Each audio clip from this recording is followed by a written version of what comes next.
আচ্ছা, ইচ্ছা না। ফের ছাড়া। আসসালামু আলাইকুম বন্ধুরা। ইলিশ মাছ দৌড়াদৌড়ি করতেছে, পুকুরের ভেতর ঢেউ হচ্ছে।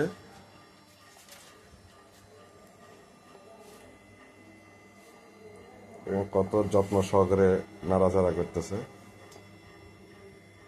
মাছ যেন ভালো অক্সিজেন পায়।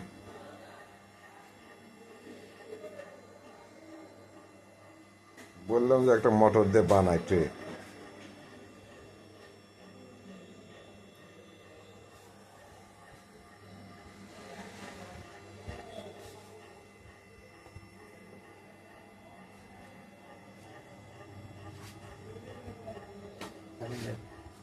আচ্ছা ভাই,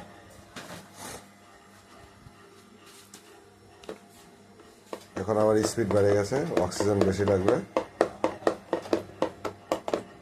ওকে বন্ধুরা, পরবর্তীতে আবার ফিরে আসছি। আসসালামু আলাইকুম।